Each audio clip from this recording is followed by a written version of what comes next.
First, I would like to welcome you to the last presentation of today. And I want to say many thanks for the opportunity that I can be here and introduce to you the Kawasaki Hydrogen Road, which is the main topic for today. And this is also a good opportunity for you to have a different view outside of Europe and to see, what are other countries and societies doing regarding the decarbonized or regarding their future decarbonized energy system, and especially Japan is pretty much in advance, and they have developed for decades different hydrogen technologies, which I would like to introduce to you today. So, but before coming to the main topic, it is for me it is mandatory to introduce the Kawasaki Heavy Industries and Kawasaki Gas Turbine Europe, because we often make the experience that when people hear Kawasaki, the one and only association with Kawasaki are our fabulous motorcycles, and people do like this, and therefore you will see on this slide that the Kawasaki Heavy Industries is much more than a manufacturer of motorcycles. Indeed, the motorcycles is one of the biggest divisions at Kawasaki at Kawasaki Heavy Industries, but we are very active in the aerospace system, in precision machineries, robotics. We are manufacturer of the fastest trains, the so-called Shinkansen in Japan. We comes originally from the shipbuilding. So for more than 100 years, we are well experienced in building big LNG ships. And last but not least, we have a big energy system and plant engineering division. And we, as Kawasaki Gas Turbine Europe, we are located in Frankfurt am Main. It's or next to Frankfurt am Main. It's so-called Bad Homburg. It's a smaller town. We were established in 1998, and we are currently around 70 employees, and we have more than 175 units in the field.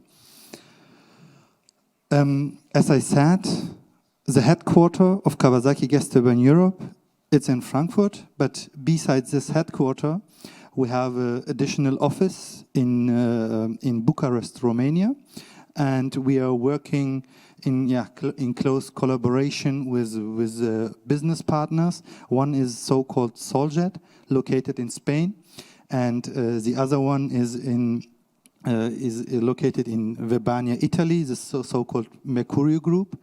And last but not least, we are also working with our Poland business partner Element SA. They are located in Opole and Katowice.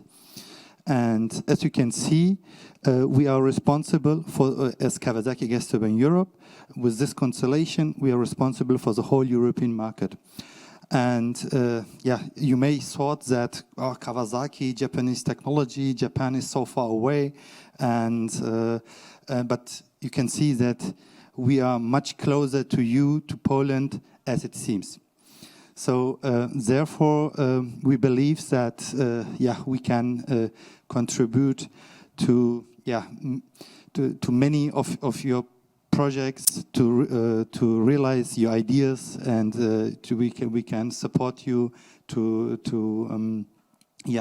decarbonize your energy system and support the energy transition in Poland. What is our portfolio at Kawasaki Gas Turbine Europe currently? So this is still always in development. So today we have two main products. It's on the one hand side is the gas turbines in a range of 1.8 megawatt electrical performance up to 34 megawatt electrical output. On the right-hand side, we have also different gas engines. So from roughly 5 megawatts up to 8 megawatt electrical output. From this location in Frankfurt, we are doing also services and starting from engineering of the gas turbine packages, implementation of the projects, commissioning, and of course also we coordinate the maintenance, our maintenance teams, and so our customers get a full long-term service from us. This is a typical example of one of our units. This is the smallest, the GPB17 of around 1.7, 1.8 megawatt, depending on the conditions on site. You can see it's, oh sorry, go back. Okay, you can see on top there's a filter house installed, and the gas turbine and generator is installed below the filter house. So typical applications are so-called CHP applications, combined heat and power supply for mainly industrial clients. So this was a quick overview regarding Kawasaki Heavy Industries and Kawasaki Gas Turbine Europe. And now I would like to come to our main topic, which is the Kawasaki Hydrogen Road. There is a simple or simplified picture of this Kawasaki Hydrogen Road. The idea of that is to import huge amount of hydrogen from over the world to Japan.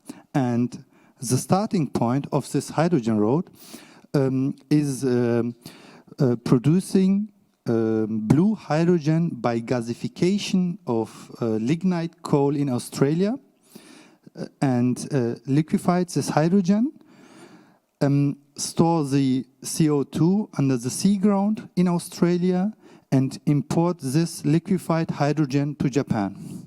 This is a basic idea. Sounds very simple, but believe me, the realization is quite difficult and challenging. So, therefore, to realize such kind of, let me say, visionary project, you have to consider the whole supply chain of hydrogen. And we did this, and we developed for each link of the supply chain, we have developed different products. What does it mean, the whole supply chain for hydrogen? It covers the production of hydrogen, the storage of hydrogen, the transport of hydrogen, and the utilization of hydrogen. And you can see on this slide, there is even less space is left. So maybe in the future I need a second slide to summarize all our hydrogen products. Let me say, such kind of sum of different technologies. This is very unique for Kawasaki. So you will not find another company who can provide you so many different technologies related to hydrogen within one company, within one hand. What does it mean? You can see for the production, we are in cooperation and development of electrolyzers. We have built our own liquefaction systems. Liquefaction of hydrogen means it's cryogenic hydrogen, minus 253 degrees Celsius. Why is it important? When you consider overseas import, then of course, you know, the density of hydrogen is very low, and for business cases, you have to follow the path of the highest energy density, and for hydrogen, it's in the liquid phase. Besides this, we have developed different storage systems for liquefied hydrogen and also for gasified hydrogen. You can see the spherical tanks. Just to give you an idea, how does it work?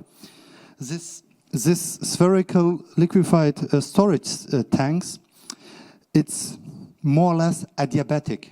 What does it mean? So the hydrogen is stored as minus 253 degrees Celsius. When you store hot water with 100 degrees C, yeah, you will lose only 1 Kelvin per month. So after 1 month, you will have water of 99 degrees C. So this is very special, innovative storage tank developed also by Kawasaki. Beside our storage tanks, we have this so-called Kawasaki carbon capture systems. This is also new development and innovative development for carbon capturing in-house of Kawasaki. So it's much more efficient than the conventional available carbon capture systems. For transportation, we have trailers, once again, for gasified hydrogen, for liquefied hydrogen, so for transportation on the roads. And we have also solutions for transportation for the overseas. So we have built up the worldwide first liquefied hydrogen carrier. And I will give you further information within the next couple of slides about that. And last but not least, you can see on the left-hand side, different technologies for utilization of hydrogen within hydrogen gas engines, hydrogen compressors, hydrogen gas turbines, hydrogen low NOx boilers, fuel cell trains. So we have a lot of different products.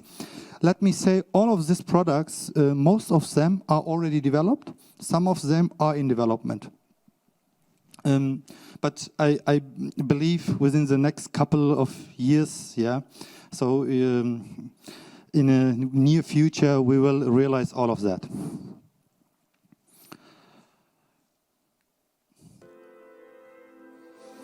The hydrogen road is summarized in a short movie. Please enjoy. Exist in Victoria, Australia. This brown coal will be used to produce hydrogen gas.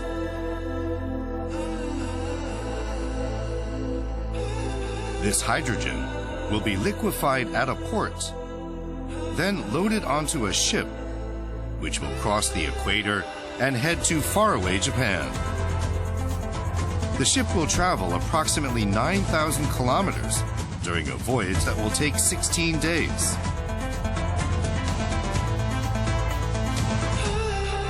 The destination of the liquefied hydrogen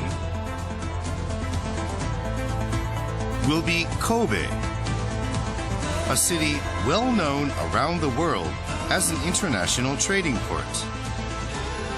Offshore from Kobe is Port Island, one of Japan's prominent waterfront urban centers. The city's airlink, Kobe Airport, is located on the other side of the island. On a 1-hectare plot found on the island's northeast corner, a facility is being built to receive shipments of liquefied hydrogen from Australia. This will be the Kobe Liquefied Hydrogen Receiving Terminal. Shipments from Australia will arrive at this facility. Once docked here, a loading arm will transfer the liquefied hydrogen into a storage tank. With a diameter of 19 meters and a capacity of 2,500 cubic meters, the spherically shaped storage tank has a vacuum structure. In 2020, this will become an important hub in a world-first, large-scale hydrogen energy supply chain.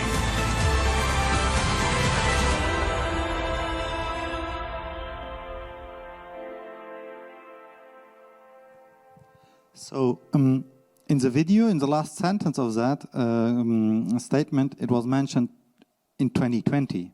So we are today we are in 2022. So now the question is, what is already realized of this pathway? And on the next few slides, I will show you the current status of the realized facilities. As it was mentioned, so the hydrogen will be produced based on gasification of brown coal, and this is the brown coal power plant in Victoria. And next to this power plant, there is a small pilot hydrogen production and gasification of a production plant based on gasification. And the produced hydrogen at this site is transported to the liquefaction facility in Hastings, Victoria, and liquefied at this facility and transported to the loading terminal on the right-hand side and loaded to the liquefied ship. The ship was built already in 2019 after final tests and gaining experience during 2020, and also we had some delays, of course, due to the corona and pandemic situation and so on, but the ship was completely ready already in 2020. And sorry. Oh, I want to go. Sorry. Yeah. Okay. So the ship was ready in 2020 for the first import, and this ship arrived at the port of Kobe. And as you can see, this is a picture as of April of 2020. So especially when Japanese people, when they announce something, then they are very, very, let me say, sure, or they have, they do everything, to realize what they have announced. And you can see this receiving terminal at the port of Kobe is already finalized. You can see this spherical tank for the liquefied hydrogen. It's as I said, it's first pilot project, and this tank is this so-called adiabatic tank, so with 1 Kelvin losing per month. And you can see the loading system, the loading arms, so the ship will arrive to this stage, and the hydrogen is loaded to the storage tank. Due to Corona and pandemic situation, the first import could be realized this year. So the first import of liquefied hydrogen the departure from Australia was on 28th of January of this year, and the arrival was approximately 1 month later at the port of Kobe, with several testings during the trip.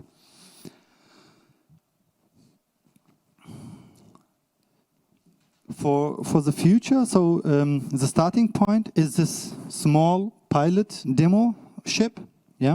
This is what we have already realized on the left-hand side. We want to scale up as soon as possible. So the idea we will build, let me say, a commercial or semi-commercial ship in the mid of 20s. So within the next 4 or 5 years, I guess we will have the next ship, and the full commercial ship with 160,000 cubic meter storage capacity will be ready for 2030. So we will scale up from 1,250 for the small pilot ship up to 160,000 cubic meters. And with this ship, we are now in a range of current LNG tankers. So with around 200,000 cubic meters. So we are in a range. And you can see some data about this fully commercial ship. Length 300 meters, width is 56 meters, so it's a huge ship.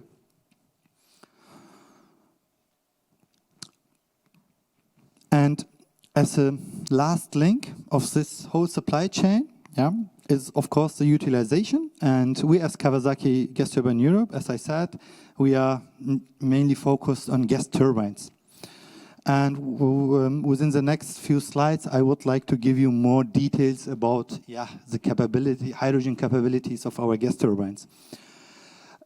For gas turbines, let me say the key component of the gas turbine, it is a combustor. So when you can control the combustion, then the rest is can be easily handled. But the combustion is quite tricky and quite complicated and difficult to control, especially when you have hydrogen. Nevertheless, we overcome all this challenge, and we have developed 3 different combustors.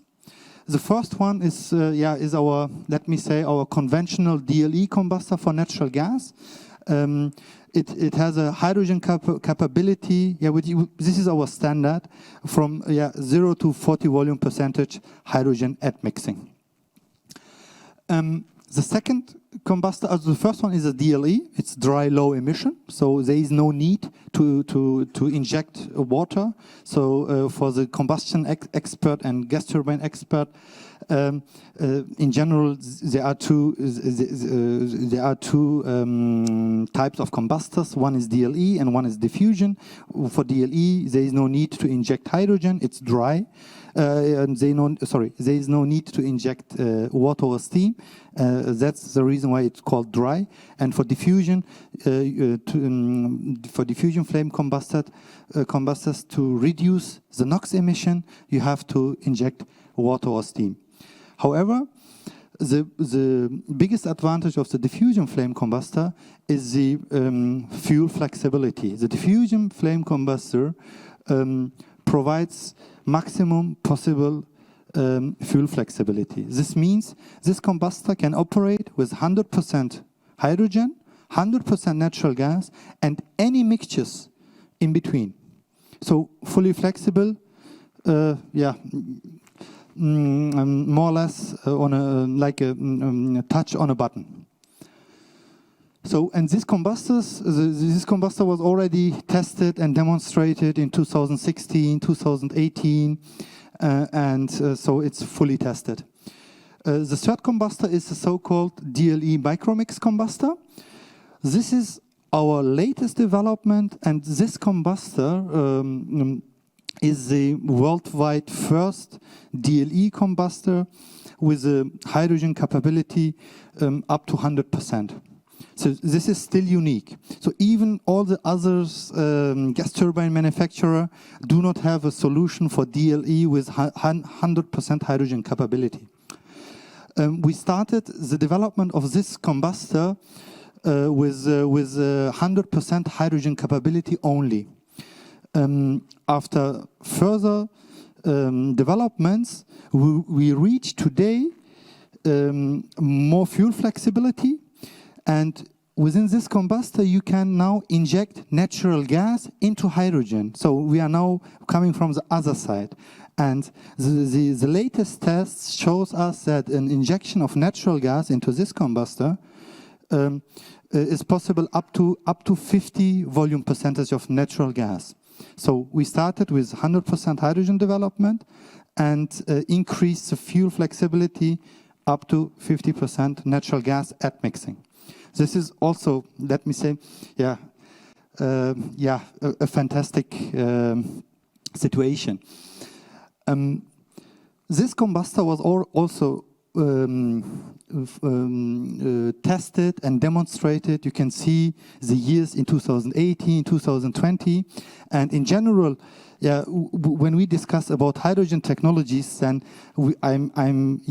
I'm reporting to you about things what we did in the past. I do not discuss about the future.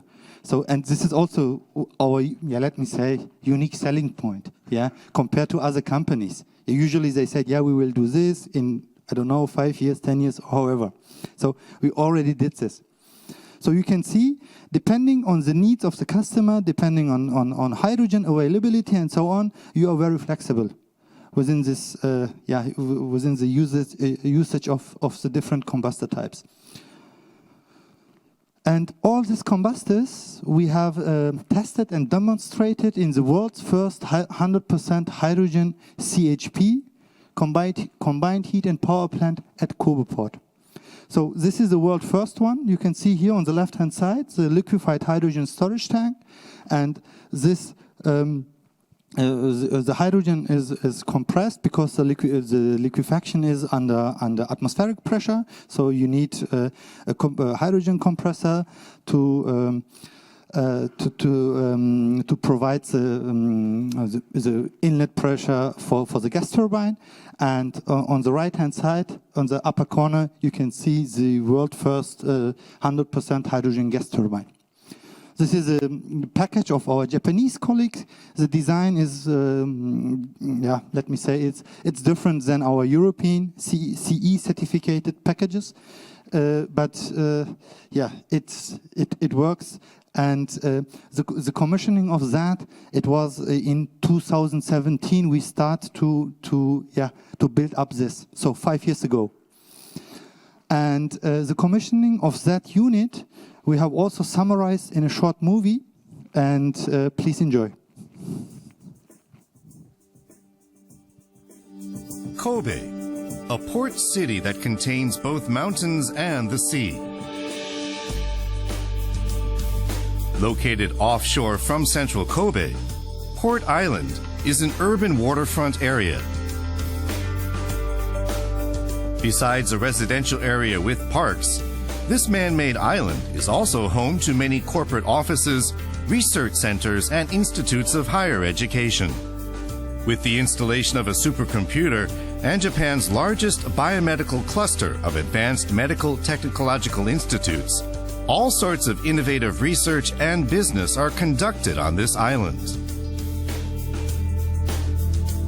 In a corner of Port Island, a new pioneering hydrogen energy project utilizing cutting-edge technology is taking place. Verification tests are being conducted on a cogeneration system using hydrogen gas turbines. The hydrogen energy converted into heat and electric power here in an urban location can be supplied to hospitals and other public facilities, the first such attempt in the world. In September 2017, final adjustments were being made on a 1 megawatt gas turbine fueled by hydrogen and natural gas at the Kawasaki Heavy Industries Akashi Works.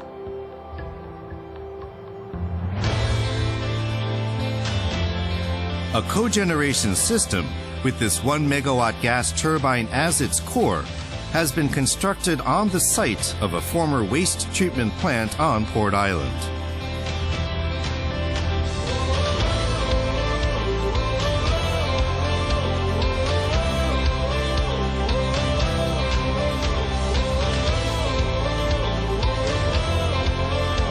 After a construction period of around 2 months, a press announcement and ceremony were held in December 2017.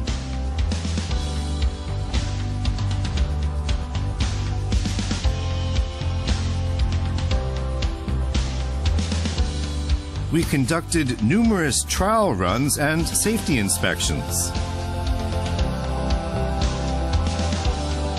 Then, in April 2018, approximately 4 months after the start of testing, we succeeded in achieving a hydrogen blend rate of 100%.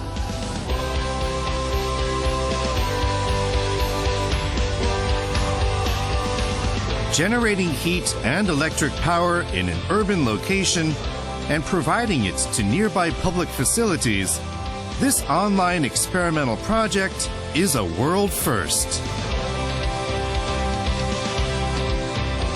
A hydrogen-based society closely rooted in our daily lives is just around the corner.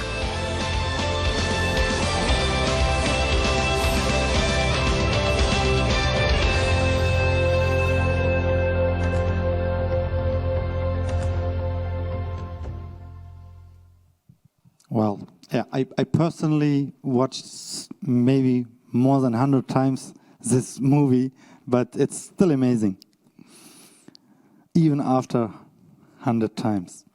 So, however, let me continue. On this slide, you can see once again the user control interface of this unit at the port of Kobe. And I would like to draw your attention to the different fuel modes for the operator. So the operator can easily choose between hydrogen gas only, blend gas, and natural gas only mode. And as I said, like a touch on a button. So it is not necessary to exchange any physical components. On the right-hand side, I have summarized some parameters in comparison between natural gas only operation and hydrogen gas only operation. And this is very interesting to compare some main parameters.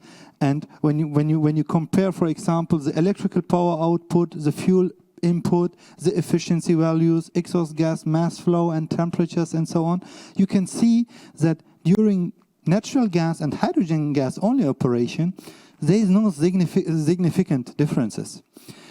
The main difference is, of course, in the emissions. So for natural gas with the diffusion flame combustor, the NOx emission is around 37 ppm.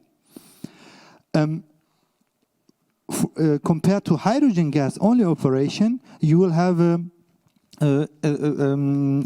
a slightly increase up to 73 ppm. This is due to these are the physical conditions. So the hydrogen combustion under same boundary conditions compared to natural gas combustion, the NOx emissions will be always higher. And nevertheless, or let me say, please consider that you have now a complete decarbonized system. So for natural gas, it is around 3% of the exhaust gas, is CO2, and for hydrogen, it's 0. So just imagine, for example, for this small unit of this 1.7, 1.8 megawatt, the savings of CO2 is around 11,000 tons per year. And 11,000 tons multiply by the current CO2 price, sometimes it is 50, sometimes it is 70, maybe now, I don't know, nowadays 90, it's fluctuating a little bit, and when you multiply by the CO2 price, this is 11,000, and this is a small unit, then you're saving in costs, it's a big, it's a big number, So, therefore, I guess, this slight increase of NOx is acceptable, and this is for diffusion flame combustor. And when you install, for example, the micromix combustor, then for 100% hydrogen application, it's only let me say less than 40 ppm. So it's more or less half of this value. And a further advantage of our system is that which is the interchangeability of our combustor equipment on the same gas turbine set. What does it mean? On the left-hand side, there is a picture of this unit, CHP unit in Kobe, and after several testing and demonstration between 2018 and 2020, we have replaced the combustor, only the combustor, from diffusion flame combustor to micromix combustor. And this is possible due to the same connectivity flange between combustors and gas turbine unit. why is it so important? You can imagine there are so many uncertainties regarding the future market, regarding the availability of hydrogen, hydrogen infrastructure, amounts of hydrogen, hydrogen price, and so on. So nobody knows or can give you a good estimation about that, because it's not only a discussion of technical issues. It's political and public discussions, and therefore it's let me say it's difficult to predict the development. However, with our equipment, you are safe. Because depending on the market development, you can adjust easily your system. For example, today we have mainly natural gas available. Then you can operate this unit with natural gas only. If you have hydrogen system, and if hydrogen infrastructure is available, then you can easily switch to with another combustor. You can cover this. That's no problem. What I wanted to say is there is no investment risk, so you are still safe.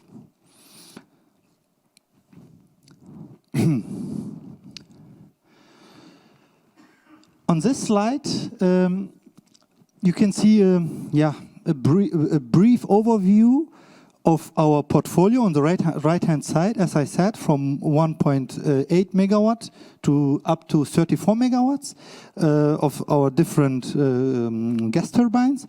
And on this slide, the hydrogen capability is summarized. All these combustors, what I showed you before, is developed for our smallest unit, 1.8 megawatt. It's ready, and within the past 3 years, we start to develop the hydrogen combustors for our bigger units. And this developments depends on project, and this developments we do stepwise. So when there is a project, we develop this combustors first. However, as you can see, we can cover the whole range from 0 to 100% for diffusion flame, which is the red line, and also for DLE combustion. We can cover from 0 to 100%, no problem. And as I said, regarding projects, it's in German language, but may some of you have relations to German language. We started, or we published in end of last year the first press release with a joint undertaking, collaboration with RWE, which is the biggest one of the biggest energy supplier in Germany. And we will build up in Lingen. This is the location. It is a northwest of Germany in Niedersachsen, and we will build up the first 100% hydrogen application for industry with our biggest unit, which is a 34 megawatt gas turbine. And this gas turbine will be tested by RWE for especially for peak loads. So depending on the hydrogen availability, of course. So for 34 megawatts, you need a lot of hydrogen. So the question is where the hydrogen will come from. On the same location at Lingen, there is another project. It's called Get H2 Nucleus. Within this project, they will build up around 100, in the first stage, 100 megawatt of electrolyzers, which is supplied by 2 gigawatt wind turbines. And the produced hydrogen will be stored in an existing natural gas grid. So there is a natural gas grid available. You can store, I guess, around 12,000 tons, something like that. So a huge natural gas grid, which is not used. It's there, it's installed, but not in usage. So they want to store this, the hydrogen in this gas grid. And as you can see, beside the supply of this unit, also the idea is to supply or to build up a hydrogen grid and infrastructure to supply the local industries, chemical parks, refineries, and so on. Quite interesting project, and we are very proud to be part of that. And the commissioning, very important, of this unit. It is mid of 24, so approximately 2 years. We will have the first, let me say, electrons from re-electrification of hydrogen. Furthermore, our biggest unit is 34 megawatt, but besides this, we developed concepts up to 100 megawatt. And this 100 megawatt we reached by a combination of 2 gas turbines and 1 steam turbine. So we believe in a future scenario that really big power plants, 400, 500, 600 megawatt gas turbines, it will be very difficult to supply at one location this unit. We believe that more decentralized, smaller units will be the future. Therefore, we are, I guess we are very well equipped with our 34 megawatts and the smaller unit. And with this concept, we can cover up to 100 megawatt if necessary.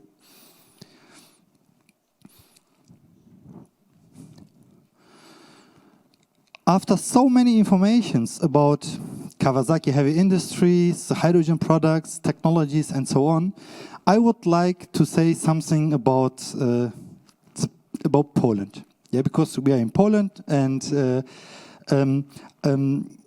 within the next slides, I will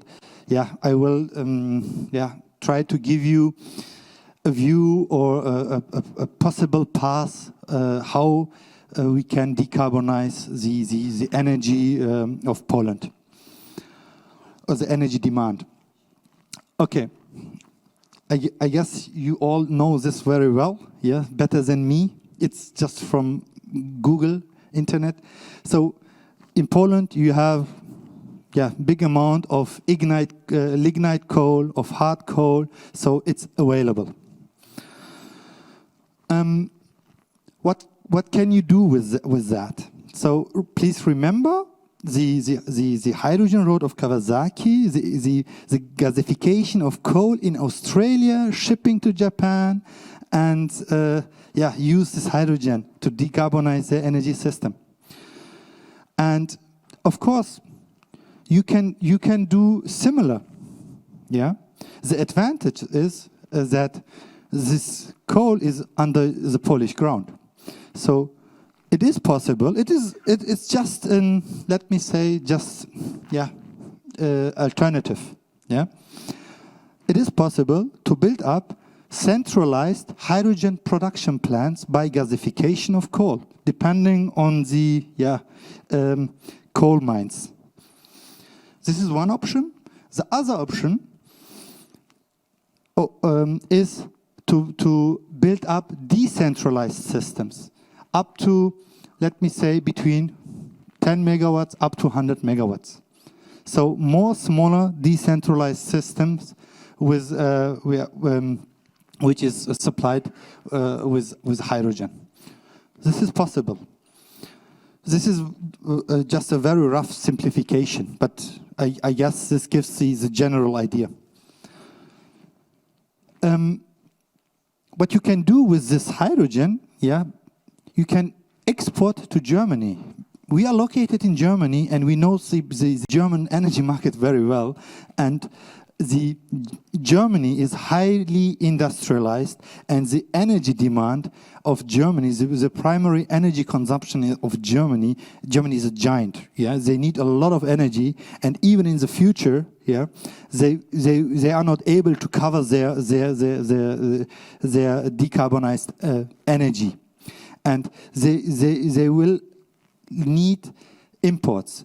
And one option is it's a neighborhood, yeah, easily. So you have no long distance like from Australia to Japan and so on. Yeah, you can export this blue hydrogen, yeah, by gasification of coal to Germany, and the blue hydrogen, of course, can be produced as an example by Kawasaki carbon capture systems.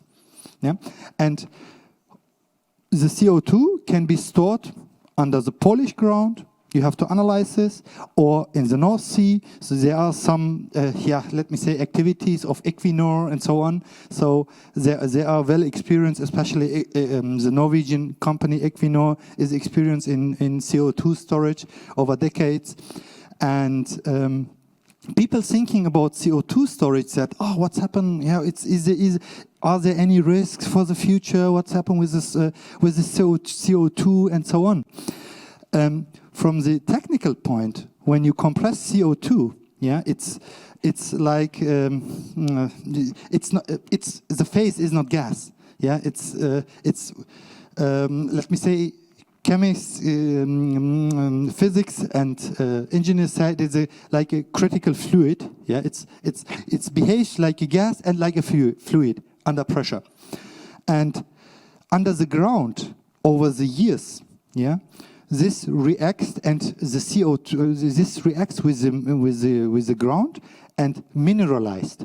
So this means this gas becomes to stone. Yeah, it's mineralized. So this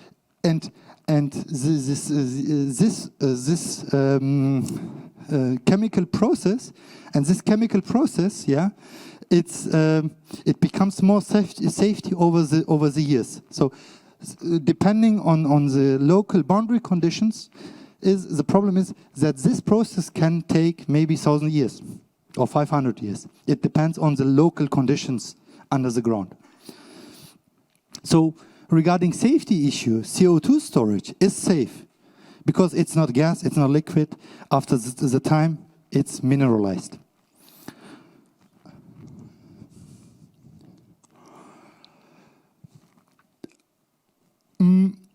On this slide, I would like to give you an impression why we need carbon capture, mainly based on some numbers and calculations. The CO2 emission factors of the different energy sources like lignite coal, black coal, or hard coal, and natural gas is given here. Yeah, you can see natural gas, of course, the emission of the amount of CO2 per kilowatt hours is, let me say more or less half of lignite coal. Yeah, it's carrying, or it's including 50% approximately less CO2 per kilowatt hour. And based on these numbers, you can make a calculation. What does it mean for our applications? Depending on the efficiency of your process, the CO2 emissions per kilowatt hour increase. Yeah, this is a calculation by roughly 40% efficiency. So the emissions for the electricity production increase. Now you can make a calculation and calculate the impact on costs. What does it mean?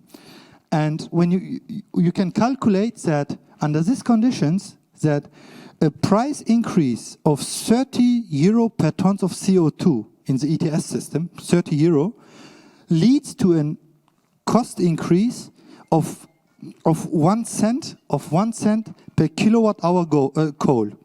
And depending on the efficiency, the impact for the electricity, which comes from the coal, it is that 12 euro increase per ton leads to 1 cent increase per kilowatt hour of electricity. You can make the same calculation for natural gas. Natural gas, as I said, it's cleaner than coal. For natural gas, roughly 50 euro per ton leads to an increase of 1 cent per kilowatt hour of natural gas.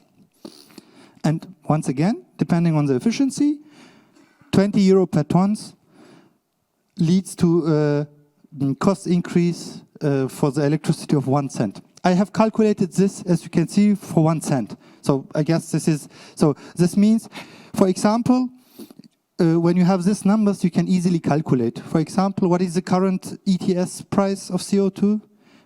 Nobody knows. Roughly 70 euro, we can say. So you can see 70 euro.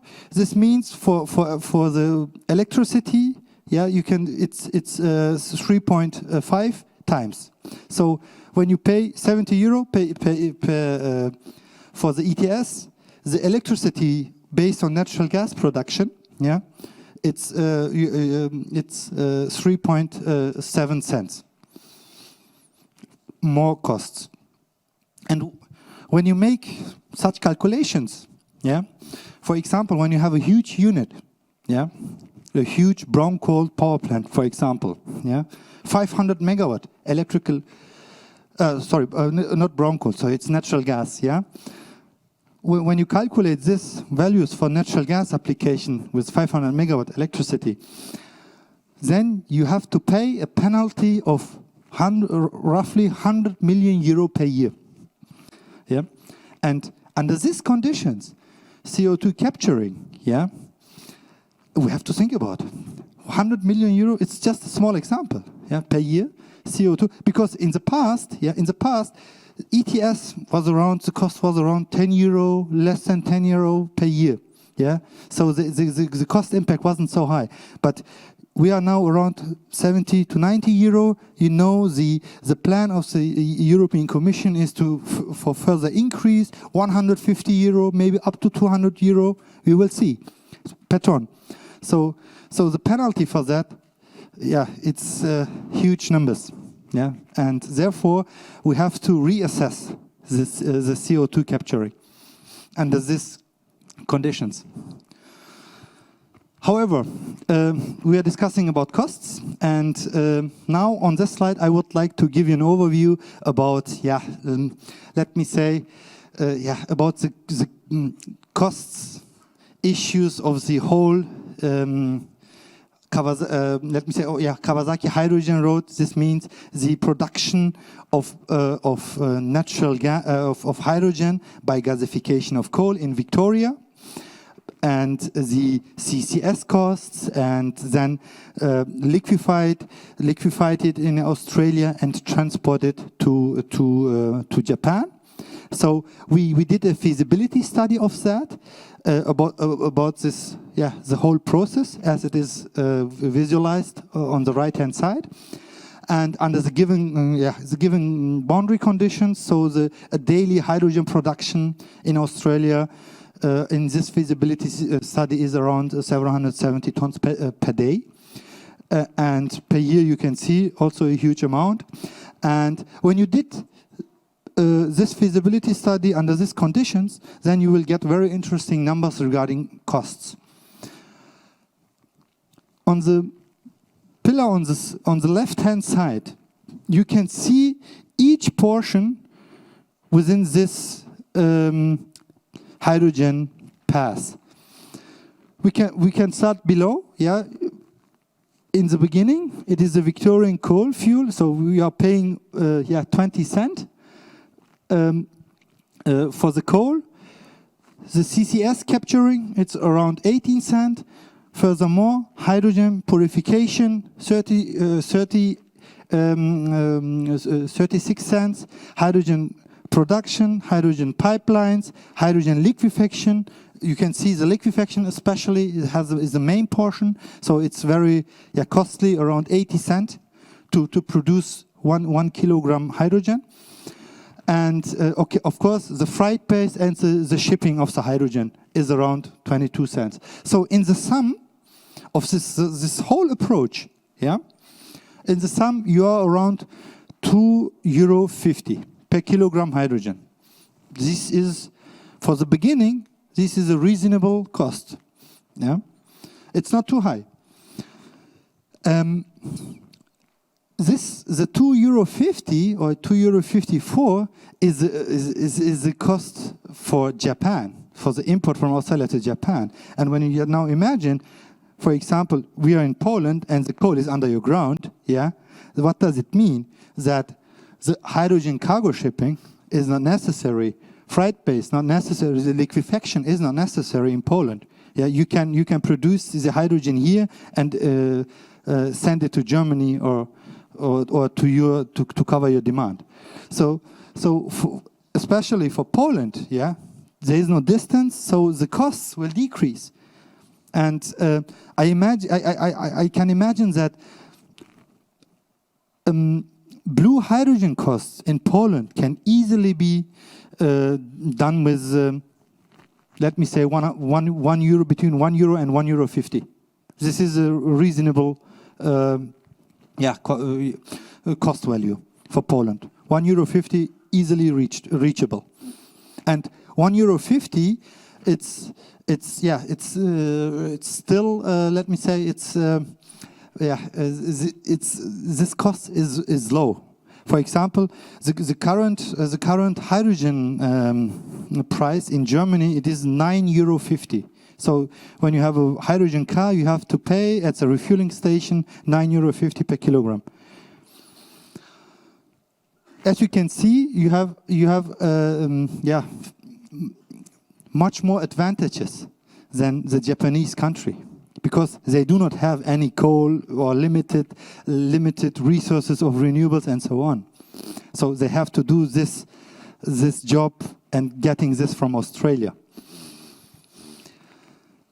And for the future, so we started with this pilot demonstration in 2020, and for the future it is planned to build up more commercial ships. So for the 2030s, we would like to start with 2 ships into operation.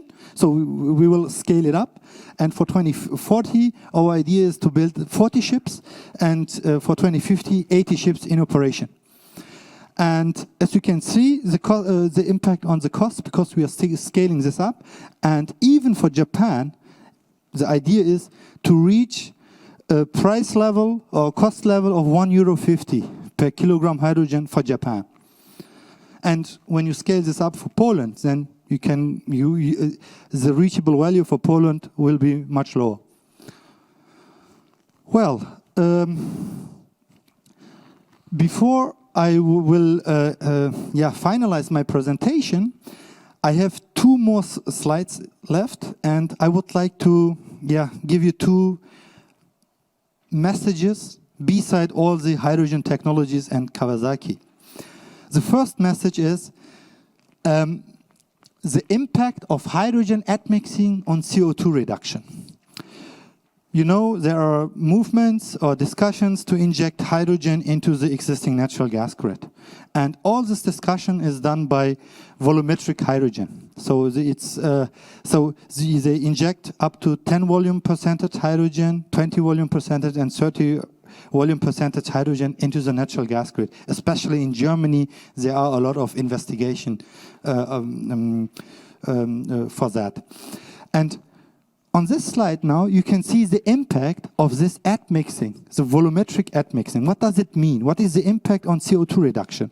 You see 10 volume percentage, 20 volume percentage, 30 volume percentage hydrogen admixing into the natural gas grid, the impact is less.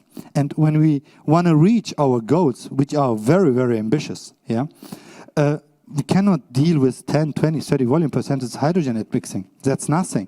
Yeah, you can see it's around, and depending on you are admixing it into natural gas, into methane, or H gas, or other kind of gases, biogas. This value differs.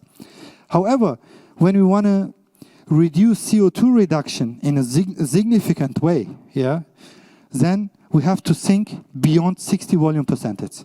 So for 60 volume percentage, you are around 25% CO2 reduction. And even with 80%, it sounds high value, 80 volume percentage, reach, you halve the CO2 reduction, the CO2 amount. And the last 50%, yeah, is on the last 20%. You can see between 80 and 100 volume percent hydrogen admixing, you get the other half. Yeah, so the key is between 80 to 100. If you want to significantly reduce CO2. This is the first message.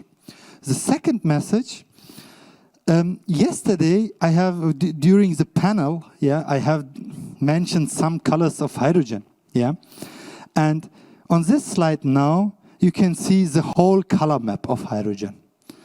And as you can see, people, we are thinking only or discussing only about green hydrogen. Of course, you know, the source is renewable energy, the use technology is electrolyzer, and you have zero CO2. But besides the green hydrogen, as I said yesterday, the challenge is so huge, yeah? Especially for the transition period, we have to think and consider about different colors of hydrogen. And after implementing the hydrogen infrastructure, it can, the different colors of hydrogen can be replaced stepwise depending on the availability of green hydrogen and depending on building up renewable energy like wind and photovoltaic. Otherwise, we will always have a chicken and egg problem.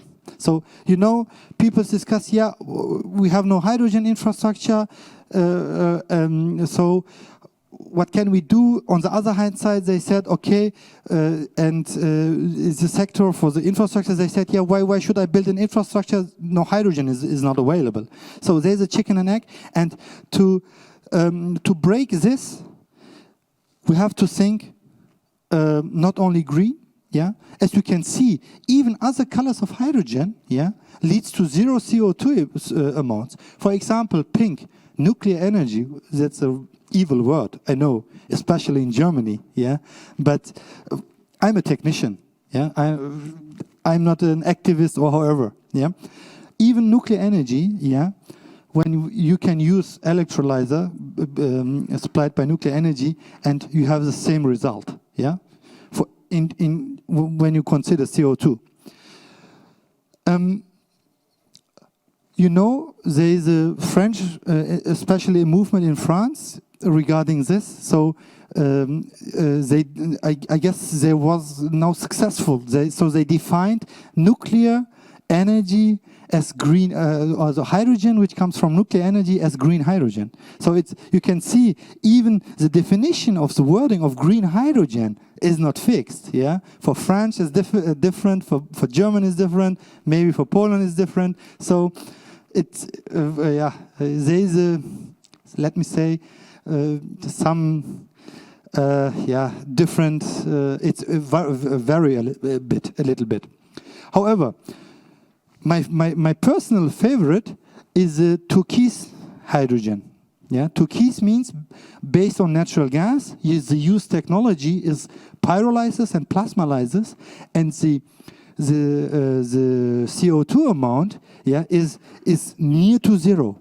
Yeah, so there is just a slip of CO2 within these processes, and the products of this hydrogen, it is of this process, the products are hydrogen and solid carbon mainly. Nevertheless, blue hydrogen based on natural gas and coal, of course, with steam reformer or gasification and usage of CCS, yeah, it's also a solution for the beginning. So this process, as you can see, there is less CO2. Still, there are less CO2 emissions.